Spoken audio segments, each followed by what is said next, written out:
Hello दोस्तों, bike mechanic rider channel पर आपका स्वागत है।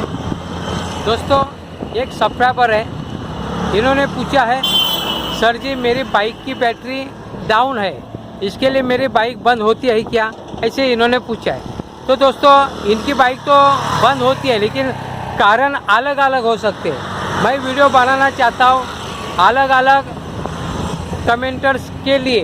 जैसे मेरे सब्सक्राइबर अलग अलग बात पूछते कि हमारी बाइक बंद हो गई बीच में, कोई पूछता पहले गियर में, दूसरे गियर में या स्लो करते ही बाइक बंद हो गई, इसका अलग अलग कारण। जैसे आपने कहा है, आपने पूछा है मेरी बाइक की बैटरी डाउन हो गए, इसके लिए मेरी बाइक बंद हुई क्या, ऐसा पूछा है, तो इसके बारे में हम लोग बात करते हैं। तो दोस्तों, सबसे कहने की बात, अलग अलग फैक्टर देखते हैं। मेन फैक्टर होता है बाइक बंद होने का, वो आरपीएम सेटिंग का फैक्टर होता है।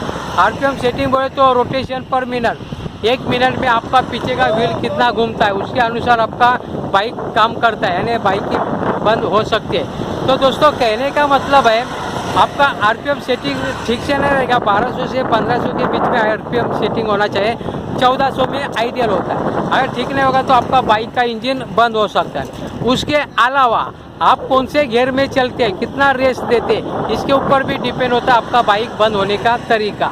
क्योंकि आप अगर कम गियर में चलते हैं तो आपका स्पीड कम होना चाहिए, आप ज़्यादा भगाने की कोशिश ना करें, बाइक बंद हो जाएगी आवाज़ करके। अगर उल्टा सिचुएशन, आप अगर टॉप में है लेकिन आप रेस कम दे रहे, तो इस सिचुएशन में भी बाइक स्लो होके फिर आवाज़ करेगी नहीं, स्मूथ चलेगी, लेकिन बाइक का इंजन बंद हो जाएगा। यानी कहने का मतलब आपका आरपीएम सेटिंग होता है, उसके अनुसार ही आपको बाइक को चलाना पड़ेगा। जो गियर में आप चलाते हैं उतना ही स्पीड आपको रखना पड़ेगा। कम गियर है और ज़्यादा स्पीड जाता है, ऐसा नहीं चलेगा। ज़्यादा मोटा गियर ज़्यादा टॉप में डाले, टॉप में रहेगा लेकिन आप स्लो चला रहे तो ऐसा नहीं होएगा, आपके बाइक का इंजन है वो बंद हो सकता है। तो ये भी एक फैक्टर है बाइक बंद होने का, चलाते चलाते। कभी कभी क्या होता है, बाइक का जो स्पेयर पार्ट्स है उसमें भी गड़बड़ होएगा, फिर भी बाइक बंद हो जाएगी। यानी कहने का मतलब है अलग अलग फैक्टर है बाइक बंद होने का। या आप अगर क्लच कैसा छोड़ते, इसके ऊपर भी डिपेंड है। अगर उसका क्लच, गियर और थ्रोटल इनका कोऑर्डिनेशन रहेगा, फिर भी आपका बाइक का इंजन बंद हो जाएगा, बाइक बंद हो जाएगी।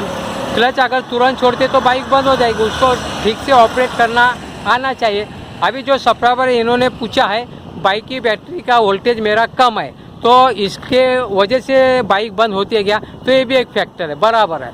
दोस्तों, कहने का मतलब है ना, बाइक को चार्जिंग कौन करता है, चार्जर करता है ना। चार्जर और बाइक की बैटरी एक दूसरे को संभालते हैं। कभी भी अगर चार्जर आपका अगर ख़राब होगा तो बाइक की बैटरी जितनी चाहे उतनी चार्जिंग नहीं होगी। अगर चार्जिंग ही नहीं होती, बाइक की चार्जिंग अगर कम है, चार्जिंग कम है, तो बाइक ठीक से काम नहीं करेगी।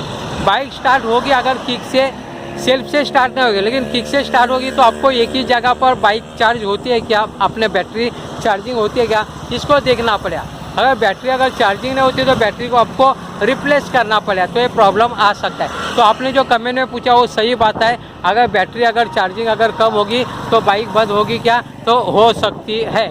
अगर बैटरी ख़राब होगी तो बंद हो सकती है। अगर बैटरी सही है तो ऑटोमेटिकली बाइक चलते चलाते क्या होगा, चार्जिंग होती रहेगी, तो इश्यू नहीं। दोस्तों, इस प्रकार की छोटी बात लेकिन बड़े काम की बात।